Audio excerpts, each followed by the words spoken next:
দক্ষিণে উদ্যোগে আয়োজিত আজকের এই দায়িত্বশীলদের নিয়ে তিনব্যাপী তরবিয়তি মজলিসের ভাই সভাপতি পরিচালক এই মুহূর্তে আমাদের এই প্রোগ্রামে উপস্থিত রয়েছেন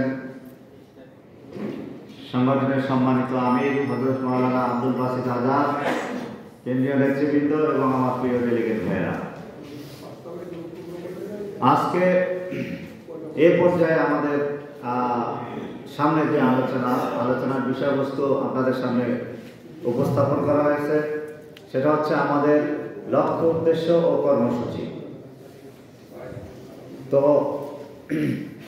আমাদের লক্ষ্য, উদ্দেশ্য এবং কর্মসূচি এই বিষয়টা খুব পরিচিত একটা বিষয়। আমরা এখানে যারা রয়েছি তারা বিভিন্ন শাখার দায়িত্বশীল, বিভিন্ন থানা শাখার বিভিন্ন পর্যায়ে সভাপতি, সেক্রেটারি থেকে শুরু করে বিভিন্ন সময় পর্যায়ে আমরা দায়িত্বশীল, এবং এই বিষয়টা অনেকটাই মৌলিক বিষয় সংগঠনের লক্ষ্য, উদ্দেশ্য এবং কর্মসূচি। তো এই বিষয়ের মূল আলোচনায় ঢোকার পূর্বে আমি যেটা বলতে চাচ্ছি সেটা হচ্ছে যে এখানে আমাদের লক্ষ্য, উদ্দেশ্য এবং কর্মসূচি, আমাদের আমরা এখানে যারা উপস্থিত রয়েছি আমরা মানুষ হিসাবে যদি আমরা আমাদেরকে চিন্তা করি তাহলে আমাদের লক্ষ্য উদ্দেশ্য কি হওয়া উচিত। আল্লাহ রাব্বুল আলামিন যখন মানুষ সৃষ্টি করেননি, মানুষ সৃষ্টির শুধু এরাদা করেছেন ফেরেশতাদের মজলিসে, আল্লাহ রাব্বুল আলামিন তাদের সামনে বললেন যে ওমা খলাকতুল আমি যে ইন্নী জাইলুল ফিল আরদি খলিফা, এই যে রাসূল ফেরেশতাদের সামনে আল্লাহ রাব্বুল আলামিন বললেন যে আমি পৃথিবীতে আমার প্রতিনিধি প্রেরণ করছি বা প্রেরণ করতে চাই। তখন আপনারা জানেন ফেরেশতাদের সামনে যে সমস্ত কথোপকথন হয়েছিল, ফেরেশতারা বলেছিলেন যে এইরকম আর একটা জাতিকে আপনি সৃষ্টি করবেন যারা পৃথিবী গিয়ে রক্তপাত করবে, হানাহানি করবে, মারামারি করবে। তখন আল্লাহ বললেন যে আমরা যা জানি তোমরা তা জানো না। তো এই আমাদেরকে লক্ষ্যের সৃষ্টির মূল লক্ষ্য বা মূল উদ্দেশ্য আমরা এখান থেকে পাই, সেটা হচ্ছে যে আল্লাহ রাব্বুল আলামিন তার প্রতিনিধি বা খলিফা হিসাবে আমাদেরকে সৃষ্টি করেছেন। আরেকটি উদ্দেশ্যে আল্লাহ আমাদেরকে সৃষ্টি করেছেন, সেটা আল্লাহ রাব্বুল আলামিন পবিত্র কোরআনে বলেছেন ওমা খলাকতুল জিন্না ওয়াল ইনসা ইল্লা লিয়াবুদুন। আমরা সবাই জানি যে আল্লাহ বলেছেন যে মানুষ এবং জিন এবং মানব জাতিকে শুধুমাত্র আমার ইবাদতের জন্য সৃষ্টি করেছি। তো এর মধ্য দিয়ে আমরা জানি যে দ্বিবিধ উদ্দেশ্যে আমাদেরকে সৃষ্টি করা হয়েছে। একটা হচ্ছে আমরা আল্লাহর দাস, আল্লাহর বান্দা, আর একটি হচ্ছে আমরা আল্লাহর প্রতিনিধি তথা খলিফা।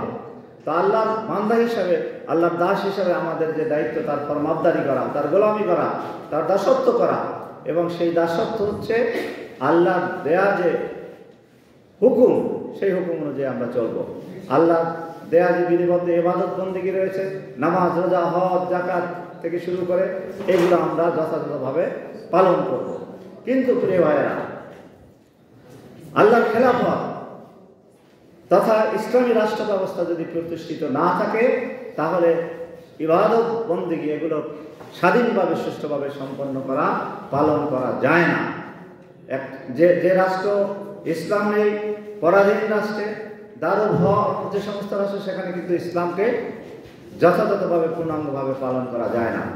আজকে আমাদের এই সমাজে যেখানে আমরা 92% মুসলমান, আমি যদি বলি আমার এই অন্যায়ের শাস্তি ইসলামী শরীয়ত মোতাবেক করতে হবে, এটা কি আমরা পাবো? আমরা কিন্তু সেটা পাবো না, যেহেতু এখানে রাষ্ট্রীয়ভাবে ইসলাম প্রতিষ্ঠিত নেই। শুধু এই কি বলে বিচার থেকে শুরু করে অর্থনীতি, সমাজনীতি, রাজনীতি যাই বলি আমরা, এই সব কিছুই কিন্তু আল্লাহর দেয়া যে বিধান সেই বিধানের আলোকে যদি রাষ্ট্র ব্যবস্থা, খেলাফত রাষ্ট্র ব্যবস্থা, ইসলামী রাষ্ট্র ব্যবস্থা যদি প্রতিষ্ঠিত না থাকে তাহলে কিন্তু সেটা পালন করা সম্ভব নয়। এই জন্য প্রিয় ভাইরা, আল্লাহর বান্দা হিসাবে যদি আমরা দায়িত্ব পালন করতে চাই, আল্লাহর খলিফা হিসাবে আমরা যদি আমাদের দায়িত্ব পালন করতে চাই, তাহলে তার অন্যতম পূর্ব শর্ত হচ্ছে আমার এই সমাজে ইসলামকে বিজয়ী আদর্শ হিসেবে প্রতিষ্ঠিত করতে হবে, ইসলামকে কমান্ডিং পাওয়ার হিসাবে এখানে প্রতিষ্ঠিত করতে হবে। সেটা শুধু বাংলাদেশের প্রেক্ষাপটে যেমন সত্য, সারা দুনিয়ার প্রেক্ষাপটে ঠিক একইভাবে এটা অত্যন্ত জরুরি বিষয়। এই জন্য প্রিয় ভাইরা আমি বলতে চাই, আজকে আমাদের লক্ষ্য মানে হচ্ছে এই দিন প্রতিষ্ঠা হচ্ছে আমাদের জন্য এখন অত্যন্ত জরুরত বিষয়, অত্যন্ত জরুরি বিষয়। যেহেতু এখানে খেলাফত প্রতিষ্ঠিত নেই, ইসলামী হুকুমত প্রতিষ্ঠিত নেই, ইসলামী রাষ্ট্র ব্যবস্থা কায়েম নেই, এই জন্য এই অবস্থায় মূল দায়িত্ব হচ্ছে ইসলামী রাষ্ট্র ব্যবস্থা তথা খেলাফত ব্যবস্থা প্রতিষ্ঠার জন্য সর্বাত্মকভাবে প্রচেষ্টা চালানো। আর সেই প্রচেষ্টাকে ত্বরান্বিত করার জন্যই খেলাফত মজলিসের প্রতিষ্ঠা।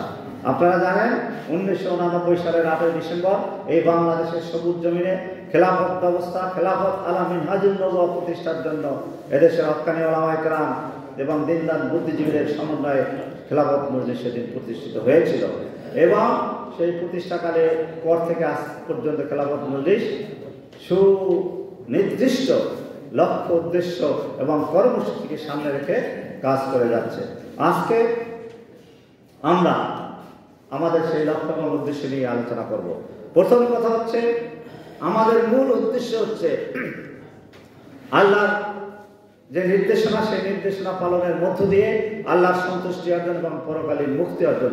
এইটাই হচ্ছে মানুষ হিসাবে, আল্লাহর একজন বান্দা হিসাবে এবং ইসলামী আন্দোলনের একজন কর্মী এবং একজন দায়িত্বশীল হিসাবে আমাদের মূল উদ্দেশ্য হচ্ছে, আমরা যা কিছুই করি এটা মূল লক্ষ্য হচ্ছে, মূল উদ্দেশ্য হচ্ছে আল্লাহর সন্তুষ্টি অর্জন এবং তার মধ্য দিয়ে পরকালীন মুক্তি এবং নাজাত। এবং আমাদের এই উদ্দেশ্য পাশাপাশি সাংগঠনিক একটা লক্ষ্য রয়েছে। আপনারা জানেন আমাদের গঠনতন্ত্রে, খেলাফত মজলিসের গঠনতন্ত্রে এই উদ্দেশ্য, সাংগঠনিক লক্ষ্য সুস্পষ্টভাবে সেখানে বিবৃত হয়েছে। আমরা জানি খেলাফত মজলিসের সাংগঠনিক লক্ষ্য হচ্ছে বাংলাদেশে ইসলামী আদর্শের আলোকে ন্যায় এবং ইনসাফ ভিত্তিক জনকল্যাণমূলক এবং জনপ্রতিনিধিত্বশীল সরকার প্রতিষ্ঠা করা। এই উদ্দেশ্য আমরা সবাই জানি, আমাদের গঠনতন্ত্রে লেখা আছে, আপনাদের সামনে একটা পরিচিতি দেওয়া আছে সেখানে লেখা আছে এবং এখানে আমরা সুস্পষ্টভাবে আপনাদের সামনে উপস্থাপন করলাম। তো এই যে আমাদের সাংগঠনিক লক্ষ্য, এই লক্ষ্য হচ্ছে বাংলাদেশে ইসলামী আদর্শের আলোকে ন্যায় এবং ইনসাফ ভিত্তিক জনকল্যাণমূলক এবং জনপ্রতিনিধিত্বশীল সরকার প্রতিষ্ঠিত করা। এখানে আমরা যে আমাদের লক্ষ্য মানে স্পষ্ট করেছি, এই লক্ষ্য কোরআন এবং সুন্নাহর আলোকে নির্ধারণ করা হয়েছে।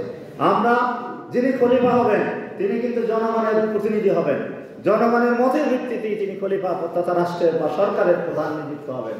তো সেই হিসাবে এবং আমরা যে রাষ্ট্র প্রতিষ্ঠিত করতে চাই, এখানে খেলাফত প্রতিষ্ঠা করতে চাই, এই শব্দটা সরাসরি না থাকলেও ইসলামী আদর্শের আলোকে ন্যায় এবং ইনসাফ ভিত্তিক একটা জনকল্যাণমূলক রাষ্ট্র মানেই হচ্ছে খেলাফত রাষ্ট্র ব্যবস্থা। এটা আমরা এখানে কায়েম করতে চাই। তো এই লক্ষ্য আমি মনে করি আপনারা সবাই জানেন এবং সবার আমি বলতে চাই যে সবার মুখস্থই আছে। কি বলেন ভাই?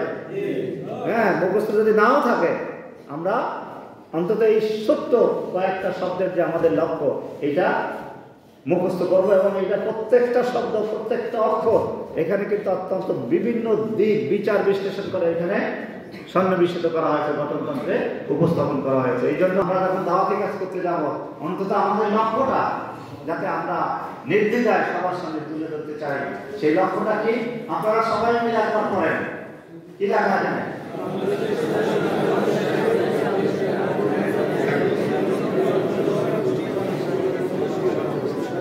বাংলাদেশে ইসলামী আদর্শের আলোকে ন্যায় এবং ইনসাফ ভিত্তিক জনকল্যাণমূলক জনপ্রতিনিধিত্বশীল সরকার প্রতিষ্ঠা করা, এটা হচ্ছে আমাদের এই সাংগঠনিক লক্ষ্য। এই লক্ষ্য অর্জনের জন্য আমাদের 7 দফা মৌল কর্মসূচি রয়েছে। কয় দফা? কেউ বলতে পারবেন 7 দফাকে কি? আমাদের মৌল কর্মসূচি 7 দফা মৌল কর্মসূচি রয়েছে। এখানে সুস্পষ্টভাবে আমরা পাচ্ছি, প্রথম দফা হচ্ছে দাওয়াত, এরপরে হচ্ছে সংগঠন, প্রশিক্ষণ ও কর্মী গঠন, সৎ ও আদর্শবান নেতৃত্ব প্রতিষ্ঠা, ঐক্য, মানব সেবা এবং আন্দোলন ও সংগ্রাম। এই 7টা হচ্ছে আমাদের মৌল কর্মসূচি। এই 7টা আমাদের কি? তো এই 7 দফা আমাদের যে প্রোগ্রাম এবং কর্মসূচি, সেই কর্মসূচির বাইরে আমাদের আরো কিছু কর্মসূচি আছে। সেটা কি বলেন তো? সেটা হচ্ছে আর্থসামাজিক এবং রাজনৈতিক অঙ্গীকার বা কমিটমেন্টস। সেটাও আমাদের 25 দফা আর্থসামাজিক এবং মানে রাজনৈতিক যে কমিটমেন্ট, সেটা আমাদের গঠনতন্ত্রে উল্লেখ আছে। আমরা সে বিষয়ে আস্তে আস্তে যাব। তো আমাদের প্রথম দফা কর্মসূচি কি বলেন? তো প্রথম দফা কর্মসূচি দাওয়াত। এই দাওয়াত হচ্ছে, দাওয়াতের বিষয়ে আমার মনে হয় যে একটা আলোচনাও ছিল, আপনারা জানেন। এবং আমাদের সংগঠনের যে কোনো সংগঠন, যে কোনো আন্দোলনের সম্প্রসারণের জন্য দাওয়াত হচ্ছে অত্যন্ত গুরুত্বপূর্ণ বিষয়। যেহেতু খেলাফত মজলিস একটি দিনী আন্দোলন, দিনী সংগঠন, এই প্রতিষ্ঠান একটি অনন্য কাফেলা, এই জন্য এই দাওয়াতের যে কর্মসূচি, সেই কর্মসূচি হচ্ছে আমাদের 1 নম্বর কর্মসূচি। এটা শুধু খেলাফত মজলিসের একজন কর্মী হিসাবেই না, এই কর্মসূচি হচ্ছে আল্লাহর পক্ষ থেকে, আল্লাহ রাসূলের পক্ষ থেকে উম্মতে মুহাম্মাদের উপরে একটা মানে কি বলে ধারাবাহিকভাবে ন্যস্ত করা দায়িত্ব। আল্লাহর নবী বিদায় হজ্জের ভাষণের সময় এই দাওয়াতের কাজ, দিনকে ছড়িয়ে দেওয়ার কাজ, ইসলামকে সেই কিয়ামত পর্যন্ত টেনে নিয়ে যাওয়ার যে দায়িত্ব, সেই দায়িত্ব আমাদের উপরে অর্পণ করেছেন। এবং সেই দায়িত্ব হচ্ছে দাওয়াতে দিনের দায়িত্ব। দিন তথা ইসলাম তথা তাওহীদের যে দাওয়াত, এই দাওয়াত অব্যাহত রাখতে হবে। এইটা হচ্ছে একজন মুসলমান হিসাবে আমার উপরে, আপনার উপরে একটা মৌলিক দায়িত্ব এবং কাজ। এই জন্য প্রিয় ভাইরা, দাওয়াতের ক্ষেত্রে এটা আমাদের ফান্ডামেন্টাল একটা কর্মসূচি। এবং এই কর্মসূচি আমাদের একজন কর্মীর ন্যূনতম যে বৈশিষ্ট্য, সেই বৈশিষ্ট্যের মধ্যে প্রথম বৈশিষ্ট্য হচ্ছে দাওয়াত। অতএব এই দাওয়াতের ক্ষেত্রে যে আমাদের যে দাওয়াত, কিসের দাওয়াত? ইসলামী জীবন ব্যবস্থার ব্যাপক প্রচার প্রসার ও খেলাফত রাষ্ট্র ব্যবস্থার গুরুত্ব তুলে ধরা এবং জীবনের সর্বস্তরে দিন বাস্তবায়নের লক্ষ্যে জনগণকে সচেতন এবং উদ্বুদ্ধ করা। আমাদের এই ভূখণ্ডে আমরা জানি 92% আমরা মুসলমান। তো আমাদের মুসলমান হইলে তো এখানে অটোমেটিক খেলাফত হয়ে যাওয়ার কথা, ইসলামী সমাজ এবং রাষ্ট্র হয়ে যাওয়ার কথা। আমরা মুসলমান হলেও, জন্মসূত্রে এবং নামে মুসলমান হলেও, মুসলমানের দায়িত্ব এবং কর্তব্য সম্পর্কে আমরা ওয়াকিবহাল নই। এবং আমাদেরকে সেই পাশ্চাত্য এবং আধিপত্যবাদী শক্তি এদেশে যাতে ইসলাম রাষ্ট্রীয়ভাবে প্রতিষ্ঠিত না হতে পারে, এর জন্য বিভিন্ন রকমের ফন্দি এবং কলা কৌশল এটে এই দেশের জনগণকে, মুসলমানদেরকে ইসলামকে থেকে দূরে সরিয়ে নেওয়ার জন্য নানা ধরনের প্রোগ্রাম এবং প্রোপাগান্ডা এখানে চালু রাখা হয়েছে। এই জন্য ইসলামকে উপস্থাপন করা হয় এমনভাবে যে ইসলাম আসলেই, আমরা মোহন ভাইয়ের আলোচনা আপনারা শুনেছেন, খেলাফত আসলেই মনে হয় হাত কেটে দেবে, খেলাফত আসলেই মনে হয় মহিলাদেরকে বস্তার মধ্যে প্যাকেট করে ঘরের ভিতরে ঢুকিয়ে রাখা হবে। এইরকম আরো অনেক জুজুর ভয় দেখিয়ে আমাদেরকে দিন থেকে, ইসলাম থেকে, ইসলামী হুকুমত থেকে, খেলাফত থেকে দূরে সরিয়ে রাখার প্রচেষ্টা চালানো হচ্ছে। আজকে সারা বিশ্বব্যাপী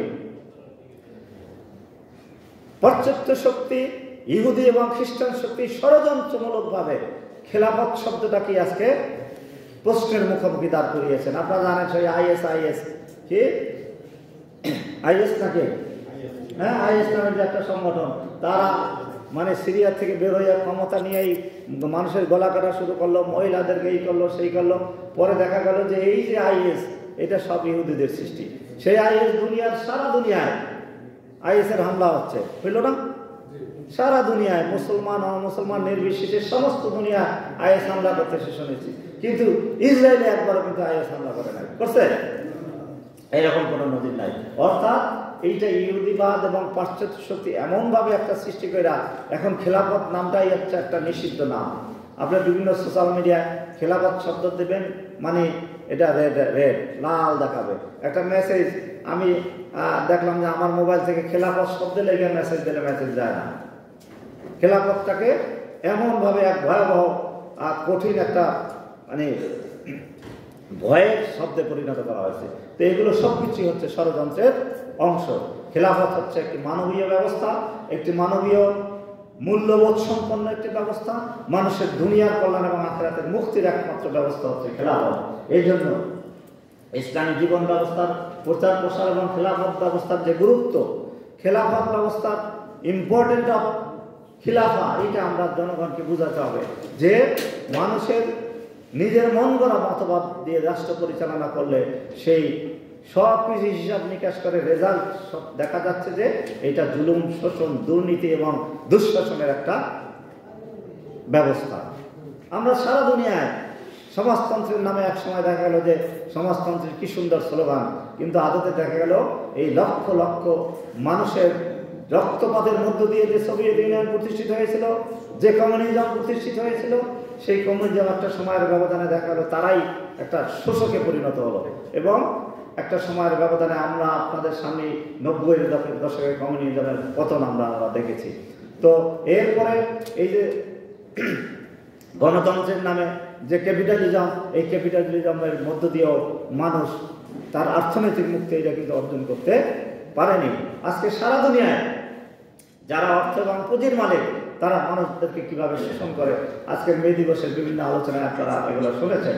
এই জন্য প্রিয় ভাইরা, ইসলামী যে একমাত্র ব্যবস্থা, খেলাফত ব্যবস্থায় যে মানুষের কল্যাণের একমাত্র ব্যবস্থা, এটা আমাদের জনগণকে, বিশেষ করে আমাদের চারপাশে যারা রয়েছে তাদেরকে এটা বোঝাতে হবে, তাদের সামনে এটাকে সুন্দরভাবে উপস্থাপন করতে হবে এবং এইটা বাস্তবায়ন করা, খেলাফত প্রতিষ্ঠা করা যে আমাদের উপর একটা দায়িত্ব, এই দায়িত্ব অনুভূতি সবার মধ্যে জাগ্রত করতে হবে। এবং সেই লক্ষ্যে আমরা আমার ভাই, আমার বন্ধু, আমার কলিগ, আমার পাড়া প্রতিবেশী সবার কাছে এই দাওয়াতটা পৌঁছে দিতে হবে। এবং এই দাওয়াত পৌঁছে দেওয়ার মধ্য দিয়ে আমরা আমাদের কলেবর বৃদ্ধি করতে পারি, আমরা আমাদের অবস্থানকে আরো প্রসারিত করতে পারি। এবং সেই লক্ষ্যে কিন্তু অত্যন্ত গুরুত্বপূর্ণ, সবচেয়ে গুরুত্বপূর্ণ যে কর্মসূচি সেটা হচ্ছে দাওয়াত। এই দাওয়াতে শুধু আলোচনার মধ্যেই আমরা ক্ষান্ত হব না, এই দাওয়াতে আমাদের সবাইকে আত্মনিয়োগ করতে হবে, ব্যক্তিগতভাবে আমাদেরকে দাওয়াত দিতে হবে, আমাদের গ্রুপ ভিত্তিক দাওয়াত দিতে হবে, প্রচার এবং প্রচারণার মধ্য দিয়ে দাওয়াত দিতে হবে। আজকের যে আধুনিক তথ্য প্রযুক্তি, এগুলোকে ব্যবহার করে আমাদেরকে দাওয়াত, এই দিনের দাওয়াত, ইসলামের দাওয়াত, তাওহীদের দাওয়াত, একত্ববাদের দাওয়াত, খেলাফত রাষ্ট্র ব্যবস্থার দাওয়াত ছড়িয়ে দিতে হবে। এবং আজকে 1 মে আপনারা অনেকেই জানেন, আমরা 1 মাস ব্যাপী দাওয়াত এবং গণসংযোগের কর্মসূচি ঘোষণা করা হয়েছে। আজকে থেকে সেই কর্মসূচি শুরু। আজকে বিকেলে আমরা আনুষ্ঠানিকভাবে ঢাকায় এই কর্মসূচি শুরু করব। সারা দেশে ইতিমধ্যেই শুরু হয়ে গেছে এবং আমরা এই 1 মাসে একটা সুনির্দিষ্ট লক্ষ্যে আমরা পৌঁছতে চাই। এই ঢাকা মহানগরী দক্ষিণে প্রায় 1.5 কোটি মানুষ বসবাস করে, কি বলেন? 1.5 কোটির মতো। তো এই 1.5 কোটি মানুষের কানে অন্তত আমরা খেলাফতের আওয়াজটা আমরা তুলে দিতে চাই। এটা সরাসরি আমরা কিছু দিব, কিছু প্রচার লিফলেটের মধ্যে দিয়ে দিব, কিছু অনলাইন প্রচারণার মধ্যে দিয়ে দিব। আমরা সবার মাঝে আমাদের এই দাওয়াত ছড়িয়ে দিতে চাই এবং আমাদের সেই দাওয়াতটা হবে 1 মাস ব্যাপী। 1 মাসের মধ্যে অন্তত আমরা ঢাকা মহানগরী কতগুলো প্ল্যান আছে যে দাওয়াতে প্রাথমিক সদস্য দিব, আমরা অন্তত 5,000 মানুষকে যাতে এই 1 মাসে কমপক্ষে 5,000কে আমরা প্রাথমিক সদস্য করতে পারি। এই জন্য আমরা এখানে যদি আমরা ভাগ করে নিতে চাই, আপনারা বলতে পারেন এটা খুব একটু বড় নাকি, 5,000 এটা কি বড়? 1.5 কোটি মানুষের মধ্যে 5,000 মানুষকে যদি আমরা প্রাথমিক সদস্য করতে না পারি 1 মাসে, তাহলে এটা তো দুঃখজনক বিষয় হবে। এবং আজকে আলহামদুলিল্লাহ পরিবেশও অত্যন্ত অনুকূল, পরিবেশটাও অনুকূল, কি বলেন ভাই? এক সময় আমরা এই আওয়ামী দুঃশাসনের সময় খেলাফত, ইসলামী আন্দোলন, সংগঠন, এই কথাগুলো কিন্তু আমরা বলতে পারতাম না। কিছু কাজ আমরা গোপনে গোপনে অত্যন্ত সতর্কতার সহিত আমরা করতাম, কিন্তু এখন আর সেই পরিবেশটা নেই। আলহামদুলিল্লাহ জুলাই অভ্যুত্থানের মধ্য দিয়ে এদেশে একটি ইতিবাচক পজিটিভ পরিবেশ, আমরা পজিটিভ এনভায়রনমেন্ট আমরা পেয়েছি। তো এই পরিবেশকে, এই ইতিবাচক যে পরিবেশ, এটাকে কিন্তু আমাদের কাজে লাগাতে হবে। আর এইটাই হচ্ছে আল্লাহর শুকরিয়া আদায় স্বরূপ আমাদের বেশি বেশি দাওয়াতি কাজ করতে হবে। ইনশাআল্লাহ আমরা এখানে যারা রয়েছি সবাই অন্তত 10 জন ভাইকে যদি আমরা প্রাথমিক সদস্য কমপক্ষে করি, তাহলেই তো আমাদের এই টার্গেট পূর্ণ হওয়ার ক্ষেত্রে। এবং এর বাইরে আমাদের সারা মহানগরীতে কর্মীরা রয়েছে, প্রাথমিক সদস্য রয়েছে, সবাইকে উদ্বুদ্ধ করতে হবে। এবং আমার সর্বশেষ আবেদন থাকবে, আমরা এখানে অন্তত এখানে যারা রয়েছে তারা এই 1 মাসে দাওয়াতি কাজ করার একটা ব্যক্তিগত পরিকল্পনা আমরা নেব। ব্যক্তিগত পরিকল্পনা নেব যে 1 মাসে আমি এতজনকে এতজনের কাছে 100 জন লোকের কাছে যাব, এখান থেকে অন্তত 10 জনকে আমি প্রাথমিক সদস্য করব বা 50 জনকে করব। আমি যে প্রতিষ্ঠানে চাকরি করি সেই প্রতিষ্ঠানের বাইরে হতে পারে, আমি যে ফ্যাক্টরিতে চাকরি করি তার বাইরে হতে পারে, যেখানে ব্যবসা বাণিজ্য করি সমিতির লোক হইতে পারে, মানে সর্বস্তরের মানুষের কাছে আমরা ছড়িয়ে দেওয়ার জন্য সর্বাত্মক চেষ্টা করব। এবং সেই জন্য আজকে রাত 12টার ভিতরে আপনারা সবাই একটা লিখিত পরিকল্পনা নেবেন। আমি এই প্রত্যাশা করতে পারি কিনা ভাইরা? সবাই নেবেন ইনশাল্লাহ? সবাই আমরা একটা লিখিত পরিকল্পনা নেব। আর শাখার পরিকল্পনা তো দেওয়া হয়েছে, সে অনুযায়ী শাখায় নেবেন এবং ব্যক্তিগতভাবে আমার পরিকল্পনাটা আমি আজকে গ্রহণ করবো ইনশাআল্লাহ। অতএব আমি মনে করি এই 1 মাস দাওয়াতি কাজের মধ্য দিয়ে আমি আজকে সকাল 6টায় হবিগঞ্জের বাহুবলের কি ইউনিয়ন বললো, সেই ইউনিয়নের একটা গ্রামে, ওখান থেকে আমার ফোন দিয়েছে, ভাই আমরা আজকে দাওয়াতি মাসের কার্যক্রমটা উদ্বোধন করব সেই সকাল 6টায়, যে আপনি একটু অনলাইনে উদ্বোধন করে দেন। ঠিক আছে? তো অনলাইনে দেখলাম সেখানে লুঙ্গি পরা লোক আছে, পাগড়ি পরা আলেম ওলামাও আছে, সাধারণ কৃষকরাও আছে। একটা রুমের ভিতরে অন্তত আমার মনে হলো অন্তত 25 থেকে 30 জন লোক দেখছি সেই সকালবেলা, পরে হয়তো আরো বাড়ছে। তো এই যে দাওয়াতি কাজ কিন্তু ছড়িয়ে গেছে আমাদের সারা মানে দেশে এবং একেবারে প্রত্যন্ত অঞ্চল পর্যন্ত আমাদের এই দাওয়াতি কাজ যেভাবে আমরা ইনশাল্লাহ শুরু করেছি, আমরা মনে করি এই দাওয়াতি কাজ অব্যাহত থাকলে ইনশাল্লাহ খেলাফতের আওয়াজ কেউ ঠেকিয়ে রাখতে পারবে না। প্রিয় ভাইরা, আমাদের দ্বিতীয় দফা কর্মসূচি হচ্ছে কি? সংগঠন। আমাদের দ্বিতীয় দফা কর্মসূচি সংগঠন। এই সংগঠনে বলা হয়েছে যে আগ্রহী সর্বস্তরের জনগণকে খেলাফত মজলিসের আওতায় সংঘবদ্ধ করা, যারা এই খেলাফত প্রতিষ্ঠান আন্দোলনে অংশগ্রহণে প্রস্তুত, দিন প্রতিষ্ঠা কায়েমের জন্য এগিয়ে আসতে প্রস্তুত, যারা এই আমাদের দাওয়াতে সাড়া দেবে, দ্বিতীয় পদক্ষেপ হচ্ছে তাদেরকে সংঘবদ্ধ করা। তো সংঘবদ্ধ কিভাবে করে? প্রথম পদক্ষেপ হলো আমাদের যে প্রাথমিক সদস্য ফর্মটা রয়েছে এইটা পূরণ করবে, এটা হলো প্রথম পদক্ষেপ, সংঘবদ্ধ করা।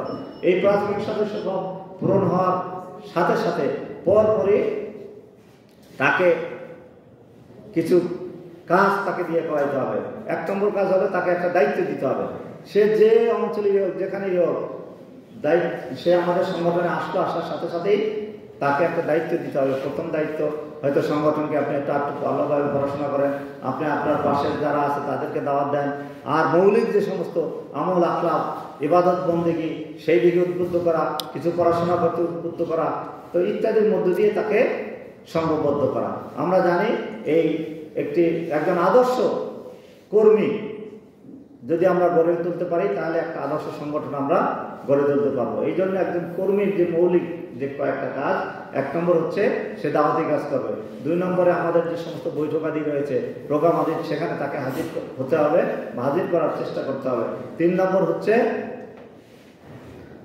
আর্থিক যে কোরবানি, ইনফাক ফি সাবিলিল্লাহ, সামর্থ্যের আলোকে সংগঠন এবং আন্দোলনে তার স্যাক্রিফাইস এবং দান এইটা নিতে হবে। এরপরে আরও কিছু আছে, ব্যক্তিগত রিপোর্ট সহ পড়াশোনা কিছু বিষয় রয়েছে। এই কাজগুলো আমরা করানোর জন্য ধারাবাহিকভাবে প্রচেষ্টা চালানো। একজন লোক প্রাথমিক সদস্য হওয়ার পরদিনই যদি আমি তাকে চেষ্টা করি যে সবগুলো কাজ করবে, তা হয়তো হবে না, কিন্তু ধারাবাহিকভাবে প্রচেষ্টার মধ্য দিয়ে তাকে এগুলো অভ্যস্ত করতে হবে। অভ্যস্ত করে তাকে আমরা যদি একদল আদর্শ কর্মী সৃষ্টি করতে পারি, নিজেরা আদর্শ কর্মী হতে পারি, তাহলে সংগঠনকে একটি আদর্শ সংগঠনে পরিণত করা সম্ভব। এবং এর ফলশ্রুতি হচ্ছে, আপনারা অতীতে দেখেছেন বিভিন্ন আন্দোলন সংগ্রাম, বড় বড় বিশাল বিশাল আন্দোলনের দেশে হয়েছে। হ্যাঁ, হাফিজুর রহমতুল্লাহ নেতৃত্ব হয়েছে, সাইদুল হাদিসের নেতৃত্ব হয়েছে, আমিনী সাহেবের নেতৃত্ব হয়েছে, কিন্তু এই সমস্ত আন্দোলন সংগ্রাম একটা সময়ের পরে সুসংঘবদ্ধ সংগঠন না থাকার কারণে এগুলোকে কিন্তু কাজে লাগানো যায়নি। এই জন্য পূর্ব শর্ত হচ্ছে আন্দোলন এবং সংগ্রামের আমরা যাতে একটা শক্তিশালী মজবুত সংগঠন হিসেবে খেলাফত মজলিসকে গড়ে তুলতে পারি, যে সংগঠন একটি আদর্শিক সংগঠন হিসাবে সমস্ত মানুষের কাছে একটি উদাহরণ হিসেবে আমরা পেশ করতে পারবো। ইতিমধ্যেই খেলাফত মজলিসের কিন্তু একটা পজিটিভ ইমেজ বা বাংলায় কি বলে এটা কিন্তু সৃষ্টি হয়েছে। অন্যান্য সংগঠন আমরা খেলাফত মজলিস যত ছোটই হই আর বড়ই হই, কিন্তু সবার মধ্যে একটা অন্যান্য সংগঠন যারা রয়েছে তারা সবাই মনে করে যে খেলাফত মজলিস ছোট হইলেও এখানে একটি নিয়মকানুন আছে, তারা কি সাংগঠনিক সিস্টেম রয়েছে, এখানে একটা সমন্বয় রয়েছে, এখানে একটা ভারসাম্য রয়েছে, এই জিনিসটা কিন্তু রয়েছে। একটা কথা বলার আগে, একটা পদক্ষেপ নেওয়ার আগে আমরা কিন্তু চিন্তা ভাবনা করে এই কথা এবং পদক্ষেপ গ্রহণ করি। প্রিয় ভাই, কর্মসূচি কি বলেন? প্রশিক্ষণ ও কর্মী গঠন। 3 নম্বর কর্মসূচিটা একটু পড়েন যার জন্য